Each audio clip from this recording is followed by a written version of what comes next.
Ang kwentong ito ay hango sa totoong buhay. Mula ito sa isa nating kabayan na itago na lamang natin sa pangalang Lucas.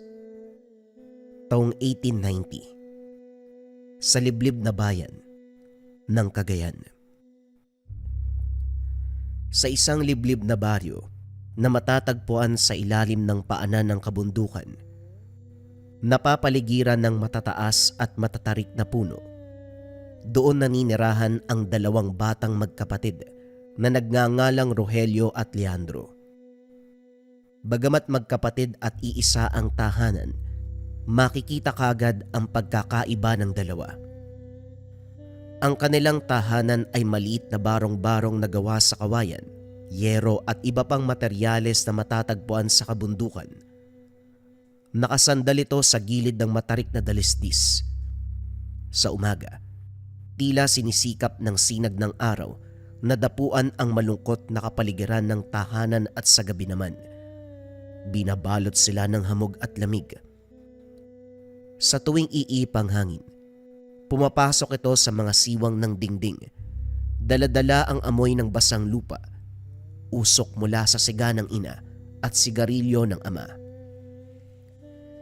Si Rogelio ang panganay na anak. Bagamat tahimik, ang mga mata ay palaging alerto. Tila aso na nasanay sa palo.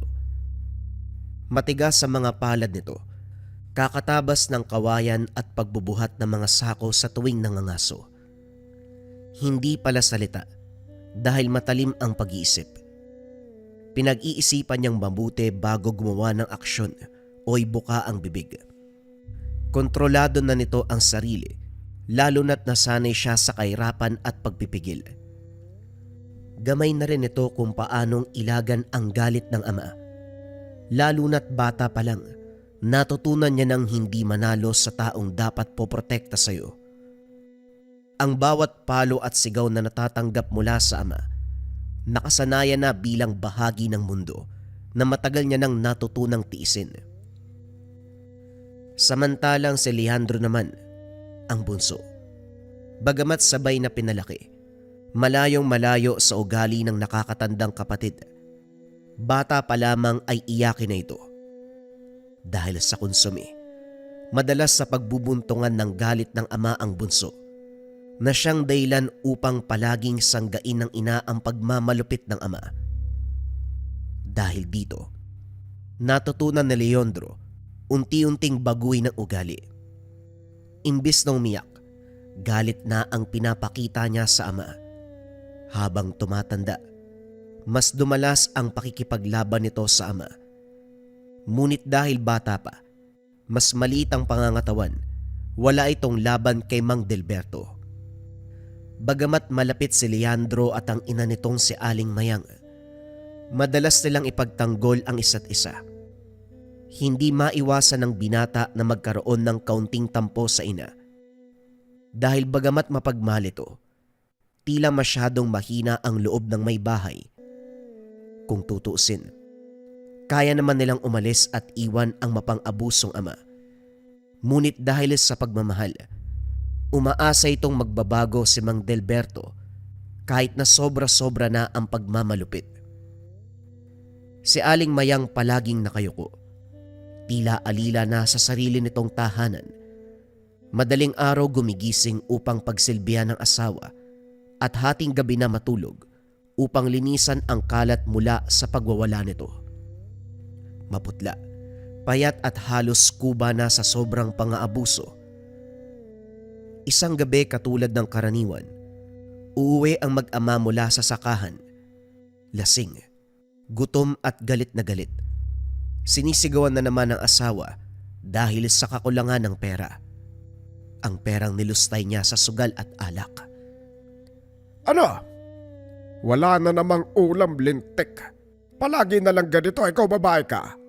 Saan mo ba kasi ginagastos ang perang pinaghihirapan ko? Mabuti sana kung nagtatrabaho ka rin. Wika ni Mang Delberto. Hindi kumibo si Aling Mayang. Hinawakan lamang nito ang mga braso. Tila hinahanda ang sarili sa muling pananakit ng asawa. Tay, tama na ho yan. Lasing ka na naman eh. Wala ka namang binigay na pera kay nanay. Malamang, pinambili mo ng alak yan. Wika ni Leandro. Tumayo ito upang mamagitan sa mag-asawa. Bastos ka talagang bata ka, no? Walang modo. Wala kang alam. Nagmamarunong ka pa. Akmang sasampalin na sana ni Mang Delberto ang binata. Ngunit pinigilan ito ni Rogelio. Tay, nakalimutan niyo yata ito sa labas oh. Wika ni Rogelio. Sabay abot ng bote ng alak sa ama na siyang humarang sa kamao nito sa kapatid. Nandiyan ka pala. Bakit kasi ang tagal mo? Kanina pa kita hinahanap, anak eh. Pasensya na ho, tay. Kinukolekta ko kasi yung mga bote mo kanina tapos binenta. Eto oh. Yan. Yan ang gusto ko. O siya, Rogelio. Mauna na muna ako ha. Ikaw nang bahala sa nanay at kapatid mo na walang kwenta.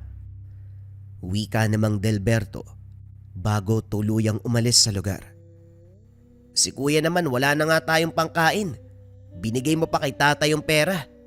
Malamang sa malamang, maglalasing na naman yun tapos uwi ng galit tapos mananakit. Ano ka ba naman, Leo? Tingin mo ba wala akong dalang pagkain?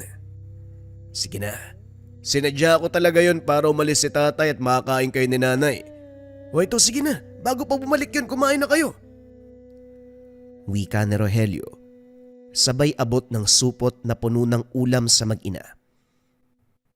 Saan naman to galing, kuya? Bakit ang dami? Akala mo ba ibibigay ko ang lahat ng kinita kay tatay? Wag mo naman akong insultuin. Ang galing mo talaga, kuya. Sana, maging katulad mo rin ako. Wag mo kasing pairalin ang galit mo, Leo. Mag-isip ka muna, tignan mo. Muntik ka na namang masa pa kanina. Hindi pa ba sapat yung black eye mo? Gusto mo dalawa talaga? O siya, tama na yan. Tama na ang asaran nyo, kumain na tayo. Maraming salamat, Rogelio ha. Mabuti na lang talaga nandiyan ka. Hindi namin alam ng kapatid mo kung saan na lang kami pupulutin kapag wala ka. Hindi kaagad nakasagot si Rogelio. Tila may gusto itong sabihin. Ngunit inaalam pa kung paano sisimulan. Anay, hindi pa ba oras para iwan na natin si tatay? Kung ang iniisip nyo yung gastusin, wala na kayong dapat ipangamba. Bukod sa marunong ako magsaka, nakakapagtrabaho. Nandito rin si Leo, dalawa kami. Siguradong magiging maayos ang buhay natin kung wala si tatay na nilulustay lang ang pera. At saka, hindi na kayo masasaktan pa.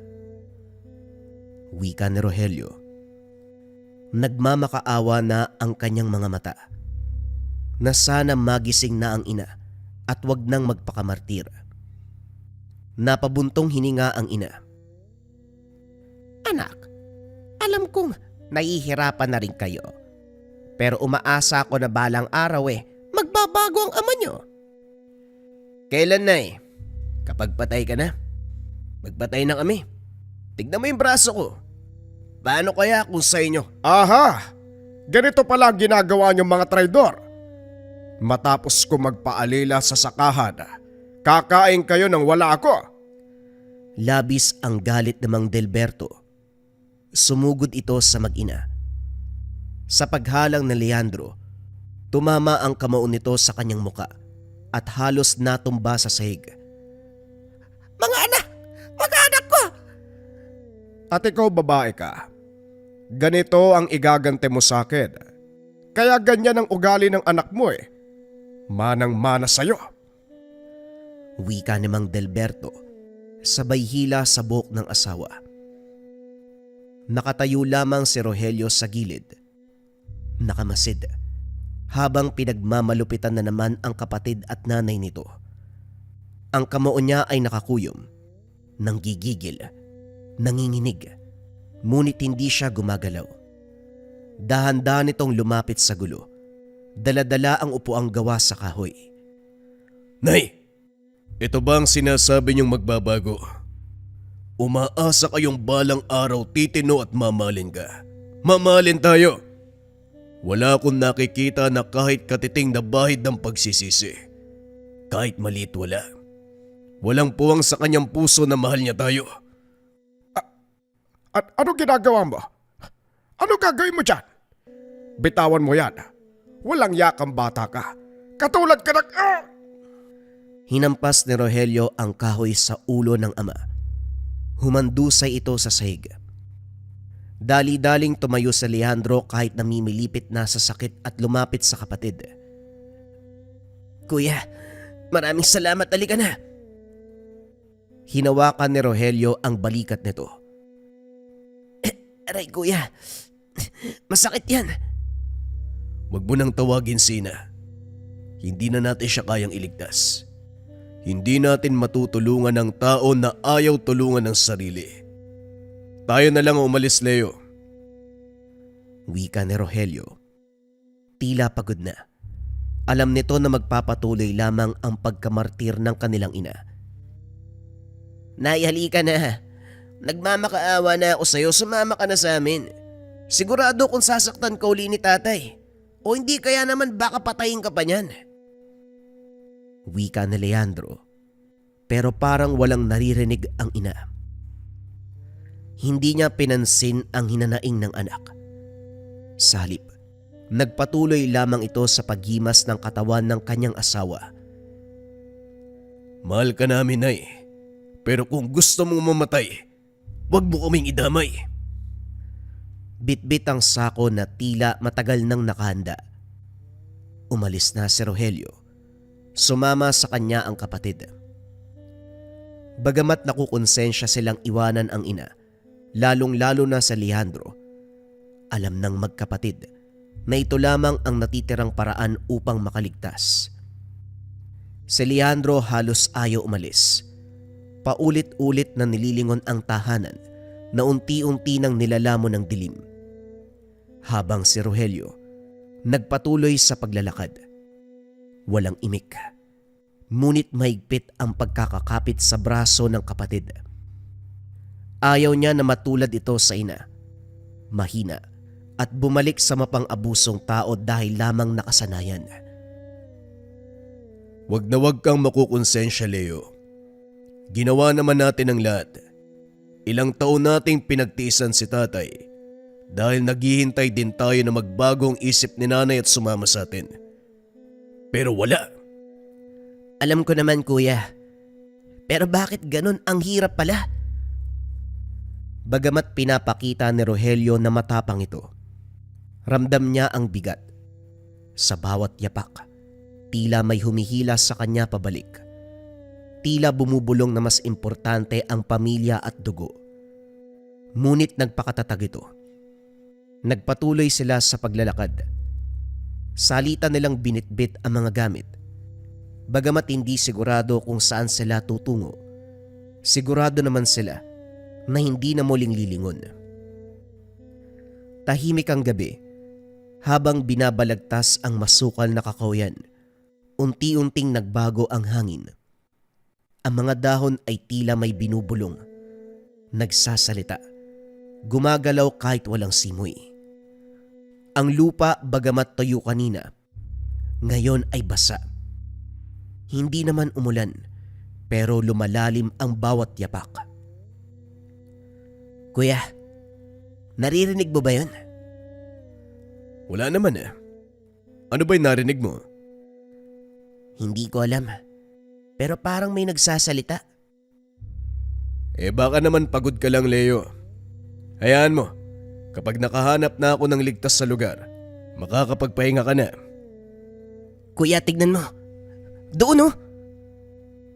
Bagamat madilim ang lugar, kitang-kita ng dalawa na may lumiliwanag sa ilalim ng lupa. Kagad pinunta ni Leandro. Lumuhod at mula sa bitak ng lupa, may hinukay ito. Ano ka ba naman, Leo? Huwag ka namang padalos-dalos.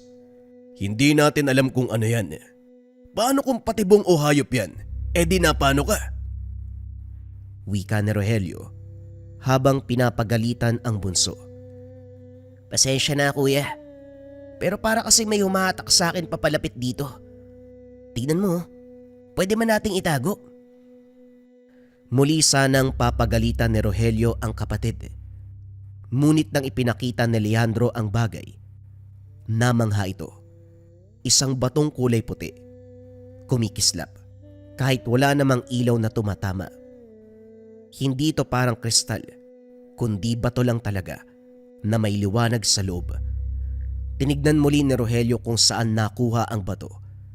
Napansin nito ang isa pa, ngunit hindi katulad ng hawak ng kapatid. Ang batong ito ay kulay itim.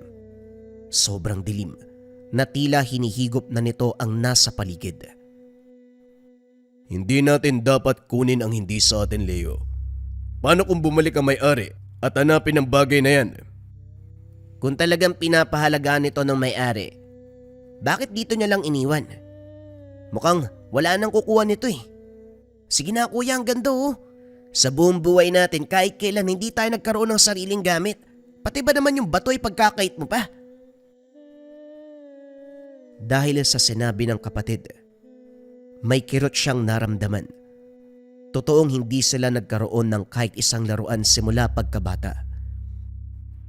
O siya, sige. Kung dyan ka liligaya. Pero sa oras na may maghanap, ibabalik natin yan. Paalala ni Rogelio.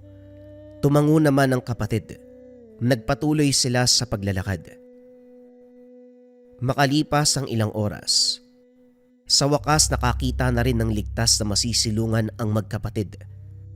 Sa loob ng tila malakwebang bato, doon na natili ang dalawa at inilapag ang mga gamit. Sige na, matulog ka na. Matutulog din ako kasunod mo, kaya huwag ka na mag-isip ng kung ano-ano.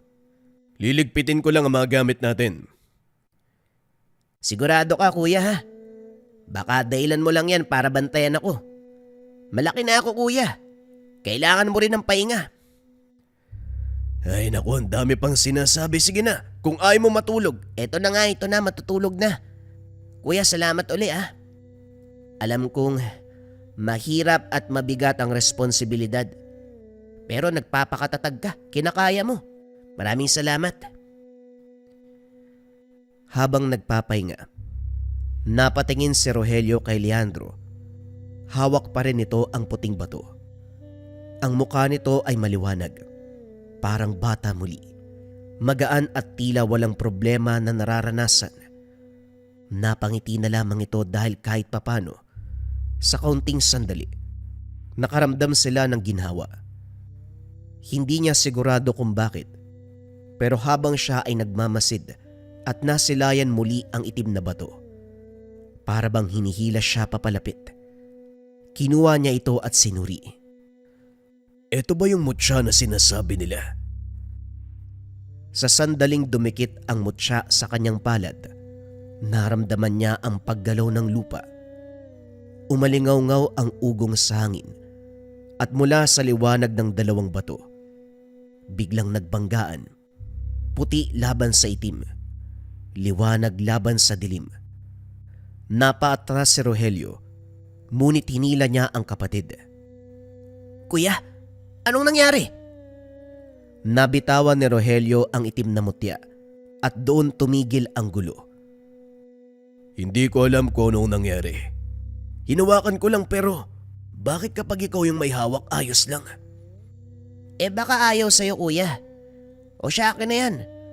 Mukhang mas ligtas yung dalawang bato kung hawak ko silang pareho eh. Wika ni Leandro. Kagad namang inabot ni Rogelio ang itim na mutya. Matapos nun, muling natulog ang bunso. Hindi maalis sa isipan ni Rogelio kung ano o bakit nangyari ang kanina. Kinabukasan, nagpatuloy sila sa paglalakbay. Habang tinatahak nila Rogelio at Leandro ang masukal na daan patungo sa kabilang baryo, walang imik ang dalawa. Sa pagitan ng mga punong kahoy, may nakita silang isang matandang lalaki. Nakaluhod sa gilid ng daan. Baluktot ang likod. Nanginginig ang mga kamay. Ang mga balat, tila pinupunit ng hindi maipaliwanag na karamdaman. Sa gilid nito nakakalat ang ilang halamang gamot at tuyong dahon. Tila sinubukan nito na gamutin ang sarili, ngunit naunahan ng kung anuman ang dumapo sa kanya. Leandro! Wika ni Rogelio habang lumalapit sa estranghero ang kapatid. Sandali lang kuya, mukhang may sakit eh. Ano ka ba? Hindi natin kilala ang tao na yan. Paano kung patibong yan?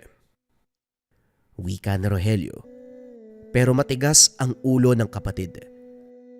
Napabuntong hininga na lamang ito. Hinawakan ang kanyang balikat. Ay naku, mag-ingat ka na lang. Basta nandito ako. Hindi napigilan ni Rogelio na pakawalan ang kapatid. Kitang-kita sa mga mata nito ang awa. Parehong awa na madalas silang nararamdaman sa kanilang ina. Habang inaabot niya ang kamay upang tulungan ang matanda, may marahang liwanag na lumabas mula sa palad ni Leandro. Maputi, banayad, at parang sinag ng araw na dumaan sa ulap. Nagtaka ang dalawa, ngunit hindi binawi ng bunso ang kamay. Ang liwanag ay tila niyakap ang matanda at sa harap mismo ng kanilang mga mata. Unti-unting naghilom ang mga sugat nito. Ang kulubot na balat nagkaroon muli ng kulay at ang paghingal kanina napalitan ngayon ng malalim na buntong hininga at ginhawa. Umatras si Rogelio at isinama ang kapatid. Leo, anong ginawa mo? Hindi ko rin alam kuya eh. Pero parang nagkusa ang lahat ng bagay. Hindi ko mapaliwanag pero pakiramdam ko tama yung ginawa ko eh. Habang nag-uusap ang dalawa, hindi nila namalayan ang matanda na ngayon ay nakatayo na. Tumitig sa kanila, tila may halong paghanga pero may bahid ng pag-aalala. Mga iyo, gusto ko magpasalamat sa tulong niyo. Ako pala si Mang Pilimon. Ayos ka lang po ba, Manong? Ano po bang nangyari sa inyo? Sabihin na lang natin, may hindi natuwa sa pagtulong ko sa kapwa at gumante. Maraming salamat sa inyo mga iyo, lalo na sa iyo. Ang tagal ko nang hindi nakakaramdam ng ganitong lakas. Parang bumalik ako sa pagkabata. Wika ni Mang Pilimon. Binahagi niya na isa siyang albularyo. Nagpatuloy ang kwento ng matanda. Ngunit napatigil ito nang mapansin ang kislap sa bulsa ni Leandro. Dahan-dahan itong lumapit at nagsalita. Mutya? Ang mutya ng liwanag. Matagal na akong hindi nakakakita niyan. Wika ni Mang Pilimon. Nagkatinginan ang magkapatid. Pero sa isip ni Rogelio, mukhang tama ang inisip niya nung nakaraang gabi. Ano ho yun, Manong? Mutya? Oo, iho. At kung nasa iyo ang mutya ng liwanag, Wika ni Mang Pilimon. Marahan siyang lumingon kay Rogelio. nariyan din dapat ang mutya ng dilim. Kinapa ni Leandro ang sarili. Hinahanap ang itim na bato. Pero wala. Kuya, kinuha mo ba yung bato? Hindi niya kailangang kunin ang mutya. Kusa siya nitong hahanapin. Dahil kailangan magkasama palagi ang dalawang mutya. Ngunit hindi kaya ng isang taong hawakan ng dalawa. Kailangan dalawang taong may hawak pero iisa ang puso. Siguro, alam ng mga bato na kayo ang nararapat na humawak sa kanila. Kaya kahit anong paglayo o pagtago nyo sa itim na mutya, hahanapin at hahanapin ka nito. Kinapa ni Rogelio ang bulsa. Bagamat hindi nito kinuha ang bato, tama ang sinabi ng matanda. Hindi ko alam kung paano tong napunta sa akin . Maniwala ka, Leo. Hindi ko kukunin yan. Ayoko nga dyan . Huwag ka mag-alala kuya, naniniwala naman ako sa iyo . Bagamat binigyan siya ng kapatagan ng kalooban, sa isip ni Rogelio, may hindi maganda sa mga pangyayari. Sinabi niyo kanina na hawak ni Leo ang mutya ng liwanag. Nakagawa siya ng mabuti. Napagaling niya ang iyong karamdaman.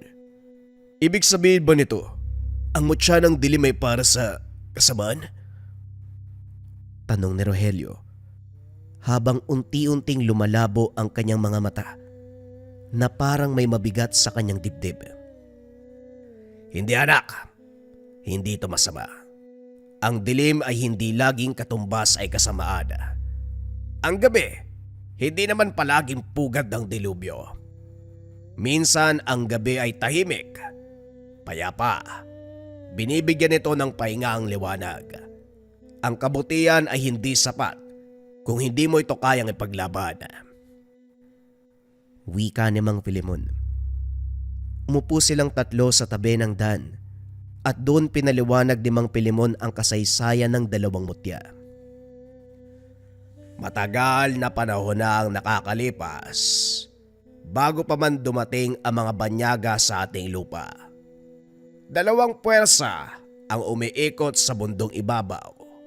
Ito ay ang liwanag ng araw at ang dilim ng lupa. Ang unay nagbibigay buhay, nagpapagaling at lumulunas ng sakit, habang ang isa naman ay nagbibigay hustisya at balanse. Kapag isa lamang ang umiiral, nagiging labis ang mundo. Labis na ginhawa o hindi kaya naman labis na puot. Kaya kailangan dalawa ay palagi magkasama upang mapanatili ang balanse. Habang nakikinig ng mabuti si Leandro, si Rogelio naman ay tahimik at malalim ang iniisip. Naramdaman niya ang bigat ng salitang hustisya na binanggit ni Mang Filemon. Kung ang mutya ng liwanag ay kayang magpagaling, ang mutya naman ng dilim ay may kakayahan na magbigay ng hustisya sa pamamagitan ng pagpapahayag ng katotohanan at pagparusa sa mga marahas. Nagpatuloy ang pagpapaliwanag ng matanda sa dalawa. Kalaunan ay nagpasya sila na sumama kay Mang Filemon. Wala silang ibang matutuluyan. Nagpasya ang mga ito na tulungan ang matandang albularyo sa kanyang mga gawain at matutunan din ang sekreto ng kalikasan. Bagamat hindi kadugo o kamag-anak ang matanda, buong puso nitong tinanggap ang magkapatid. Para kay Mang Filemon, ang dalawang batang ito ay tila matagal ng bahagi ng kanyang buhay, parang mga apo na muling ibinigay sa kanya ng tadhana. Sa unang gabi pa lamang naramdaman ng magkapatid ang isang bagay na noon lang nila naranasan, pakiramdam ng tunay na tahanan. Dinala sila ni Mang Filemon sa kanyang simpleng kubo, isang bahay na nakatayo sa paanan ng bundok. Bagamat katulad ng luma nilang bahay, ibang-iba ang pakiramdam. Sa labas, kumikislap ang mga bituin na wari nagbabantay sa kanilang bagong simula. Ang paligid ng kubo ay puno ng buhay. May mga halamang gamot na nakasabit sa kisame, mga bote ng langis na may kakaibang amoy, at mga anting-anting na nakapalupot sa mga poste. Sa dingding naman, nakasulat sa mga lumang dahon ng saging at piraso ng kahoy ang mga orasyon, mga panalangin at basbas na pangproteksyon. Doon sila nanirahan, tahimik ngunit payapa. Araw-araw, tinuturuan sila ni Mang Filemon ng mga bagay na hindi tinuro ng mundo sa mga gaya nila, kung paano kumilala ng halamang gamot, kung paanong magdasal ng tamang orasyon, at kung paanong ang kabutihan ay may kalakip na disiplina. Kapalit nito, tinutulungan naman ng magkapatid ang matanda sa kanyang mga gawain. Nag-iigib ng tubig, nag-aalaga ng mga tanim, nag-aayos ng mga lumang gamit. Bagamat sinabihan na sila ng matanda na hindi nila kailangang gawin ang lahat ng ito, pero ito lamang ang alam ng magkapatid na paraan upang makatulong para sa kabutihan na ginawa sa kanila. Sa bawat araw na lumilipas, unti-unti nilang nakakalimutan ang pait ng nakaraan. Ang kanilang mga kamay na dati sanay sa sakit, ngayon ay marunong ng magtanim, magluto at yumakap. Sa paglipas ng mga taon, naging alamat sila Rogelio at Leandro bilang mga anak ng dalawang mutya. Sa bawat dating nila, nagigising ang pag-asa ng mga tao. Sa bawat kagalingan na dala ni Leandro, may isang katarungan naman na ipapataw si Rogelio. Sa bawat sugat na ginagamot ng mutya ng liwanag, may kaluluwang sinusukat ng mutya ng dilim. Habang si Leandro nakikita bilang sagisag ng kapatawaran, si Rogelio ay unti-unting nagiging takot ng mga may kasalanan. Sa bawat bahay na binibisita ni Leo, tinuturuan niya ang mga taong bumangon, magpatawad at muling magmahal. Ngunit si Rogelio, sa bawat gabing ginugol niya sa pag-ikot sa baryo, ang kanyang mga mata ay nakakakita ng mga peklat, mga luha at mga palad na nananakit. Hindi nagbabago ang mga tao, Leo. Kahit ilang beses mo silang patawarin, ginagawa pa rin nila uli. Parang ginawang biro lang ang kakayahan mong manggamot dahil bumabalik din sila sa mga taong nananakit sa kanila. Wika ni Rogelio. Kuya, hindi mo pwedeng palitan, diktahan o pilitin ang puso ng mga tao. Ang kaya lang nating gawin, gabayan sila. Tugon ni Leandro habang pinapahiran ang kanyang mga sugat. Kung hindi magbabago ang mga tao, baka dapat tapusin sila. Magmula noon, nagsimula nang maramdaman ni Leandro ang pagbabago ng hangin tuwing magkasama sila. Sa tuwing ginagamit ng kanyang kuya ang mutya nito, nagiging mas malamig ang paligid. Ang mga hayop ay nagtatago sa takot. Ang mga ilaw ng lampara ay nanginginig. Ang mutya ng dilim ay tila lalong nabubuhay sa bawat parusang binibigay na Rogelio. Ang dating boses na malambing, lohikal at resonable, ngayon ay naging tuksong bulong na. Minsan, naririnig na rin ni Leandro ang mga bulong, ngunit hindi ito nanggagaling sa kanyang kuya. Isang gabi, sa baryong kanilang pinuntahan, sinalubong sina Rogelio at Leandro ng kaguluhan. Sa gitna ng mga sigaw at takot, natagpuan nila ang isang lalaki. Duguan, nanginginig at nakatali sa gitna ng plaza. Ayon sa mga taong naroon, isa itong aswang na nag-anyong hayop kanina. Muntik nang pumatay ng batang babae bago mahuli. Nakaluhod sa tabi ng biktima, isang batang babae na walang malay. Ang dibdib nito may malalim na sugat. Lumapit kagad si Leandro at kahit nanginginig sa galit, tinapat niya ang mutya ng liwanag sa katawan ng bata. Dahan-dahang lumiwanag ang paligid. Muling bumalik ang hininga ng bata. Ang mga ito ay nakahinga ng maluwag nang makita ang kaganapan, pero hindi si Rogelio. Tahimik siya sa isang gilid. Nakatayo. Ang mga mata ay malamig. Ang mga kamao ay mahigpit na nakasara. Tinitigan niya ng mabuti ang lalaking nakaluhod sa lupa. Walang bakas ng pagsisisi. Ang mga mata nito ay nakangiti pa. Mapanlait. Tila'y pinagmamalaki pa ang ginawa. Sa isang iglap lumakad si Rogelio. Mabigat ang bawat takbang. Kuya! Kuya! Paulit-ulit siyang tinatawag na Leandro, pero hindi siya pinakinggan. Itinaas ni Rogelio ang kanyang mga kamay. Mula sa palad, sumirit ang itim na usok. Makapal, mabigat at malamig, na para bang ito ang mismong gabi. Kuya! Huwag mong ituloy yan! Huli na. Isang sigaw lang sumabog ang paligid. Isang apoy na walang kulay ang lumabas. Ilaw ng dilim ang kumain sa katawan ng lalaki. Wala itong iniwang abo. Walang tunog ang huling hininga. Tanging hangin lamang na napadaan.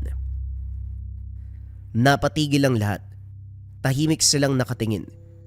Si Leandro hindi makapaniwala na ang kanyang kapatid, ang lalaking minsan niyang hinangaan, halos hindi niya na nakilala sa sandaling iyon.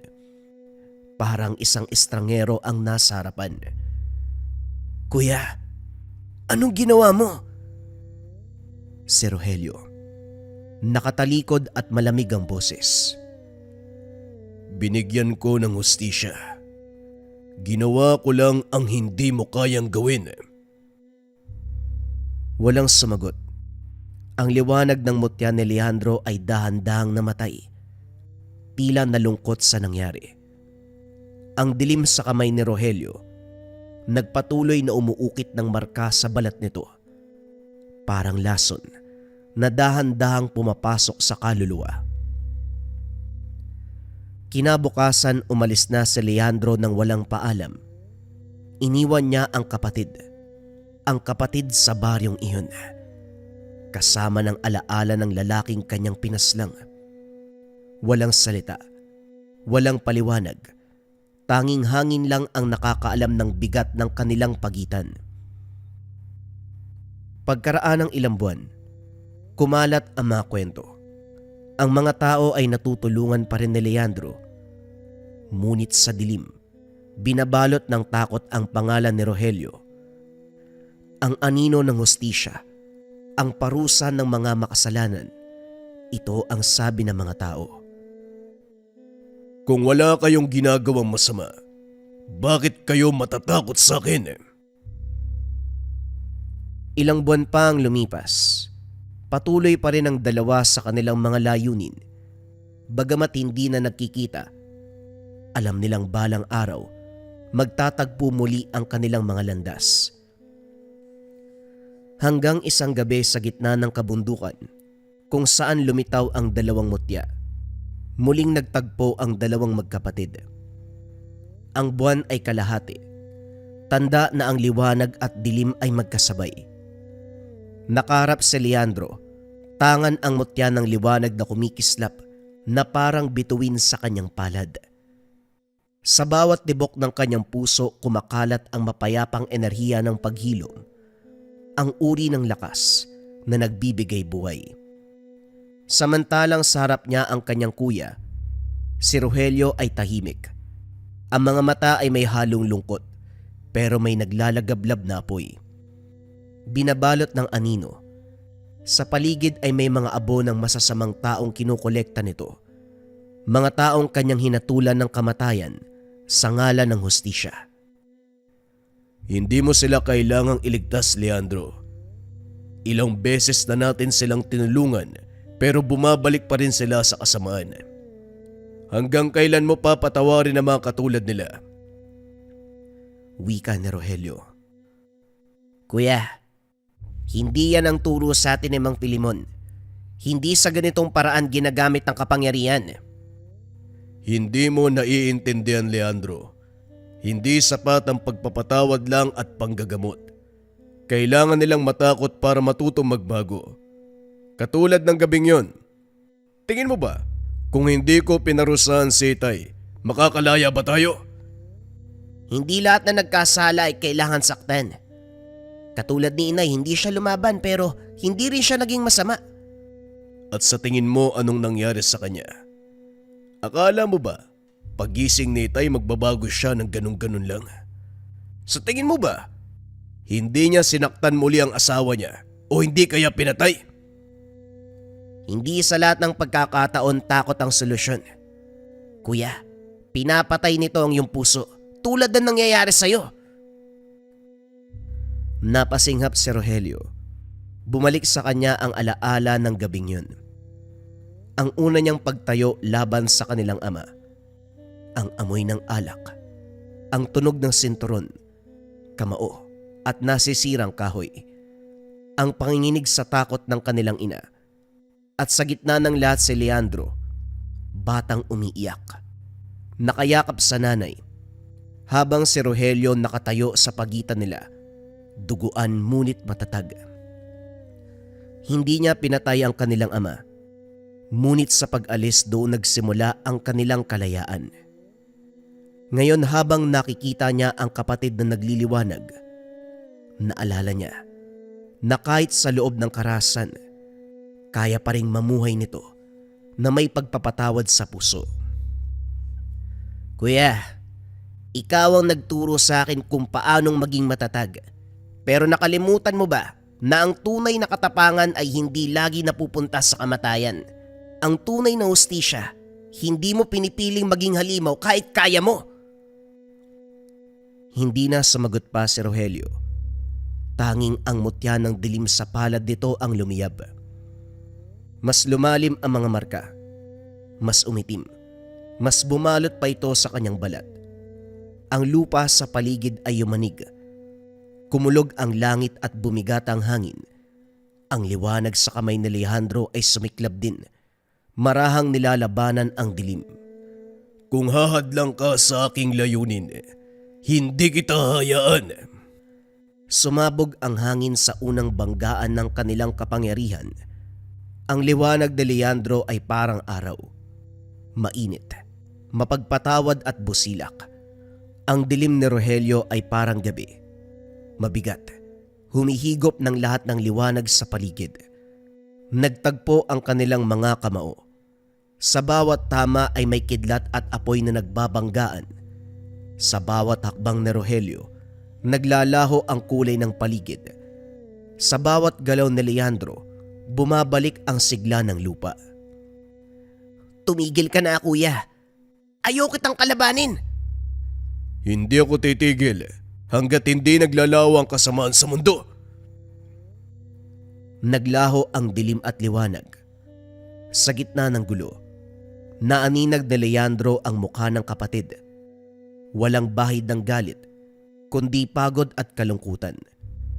Pagod sa mundo, pagod sa sakit, at pagod sa kawalan ng hustisya sa mundo. Kuya, patawad. Alam kong pagod ka na. Mula sa kanyang palad pinakawalan niya ang liwanag, hindi upang lumabas. Kung hindi yakapin, bumuhos ang liwanag at binalot ang dilim sa paligid ni Rogelio. Sa dami ng taong ginamot at pinagaling ko, hindi ko namalayan na ikaw pala, kuya, ang nangangailangan. Patawarin mo ko. Wika ni Leandro. Hinigpitan niya pa ang pagkakayakap sa kuya. Nang humupa ang lahat, si Rogelio ay nakalood sa lupa. Ang mutya ng dilim ay nananahimik sa kanyang kamay. Hindi kumikislap. Tila tulog. Ang mga marka sa balat ay unti-unting naglaho. Si Leandro ay nakahandusay. Mahina ngunit may bahid ng ngiti. Kuya, tama ka. Kailangan ng mundo ang hustisya, pero kailangan din ng pag-ibig para mapanatili tayong tao. Binigyan mo nga ng hustisya si tatay, pero merong halo ng pagmamahal yun. Meron ding katapangan. Hindi mo pinatay si tatay. Pinatawad mo siya at umalis na lang tayo. Ang mga salitang yon ay parang pako sa puso ni Rogelio. Ang mutya ng liwanag sa dibdib ni Leandro unti-unting naglaho. Sumanib sa liwanag ng buwan. Tumahimik ang paligid. Alam mo ba, na kapag matagal ka nang nasa dilim, doon mas tumitingkad ang liwanag. Hindi alam ng magkapatid kung paano, pero nang gabing yun, tila nalusaw ang mga mutya. Sumanib sa kanilang katawan at katahimikan ang bumalot sa pagtapos ng lahat.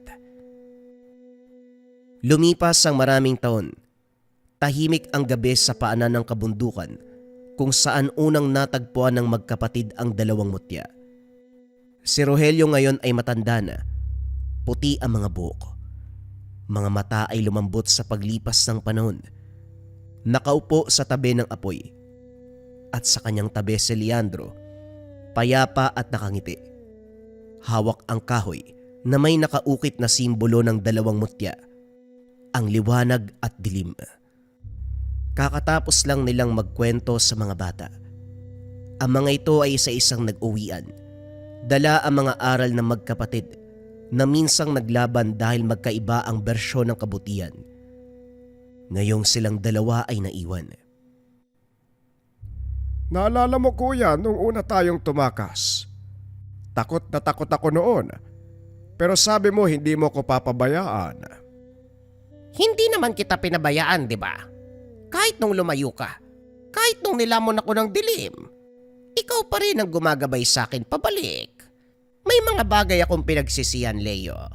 Akala ko dati ang hustisya ay katumbas ng dugo. Hindi kasi sila nagtatanda, pero ikaw ang nagpaalala sa akin na ang tunay na hustisya may kaakibat na kapatawaran. Ngumiti si Leandro. Hinawakan ang balikat ng kapatid. At ikaw naman na nagturo sa akin kung paanong maging matatag. Hindi pwedeng puro patawad lang. Katulad ni inay, hindi nga siya naging masama. Nasawi naman siya. Kung wala ang anino, wala rin ang liwanag. Pareho nating kailangan ang isa't isa. Sabay silang ngumiti. Tahimik ang gabi. Dahan-dahan, mula sa kanilang mga dibdib, lumabas ang sinag. Hindi puti o itim, kundi parang pilak ng liwanag. Hindi ito naglalaban, hindi rin sumasabog. Sa halip ay humahaplos, parang yakap ng dalawang kaluluwa na matagal nang gustong magpahinga. Panahon na siguro upang magpahinga. Tama ka. Panahon na para magpahinga. Nang sandaling yon nagkaroon ng mahinang liwanag, banayad, payapa at walang sakit. Nang humupa ito, wala na ang magkapatid. Tanging 2 bato na lamang sa lupa ang naiwan sa tabi ng apoy. Isang batang lalaki ang muling bumalik sa lugar. Tila naiwan nito ang kanyang tsinelas. Labis ang kanyang pagtataka. Wala na dito ang 2 lolo na kanina ay nagkakwento. Uy Lucas, tara na!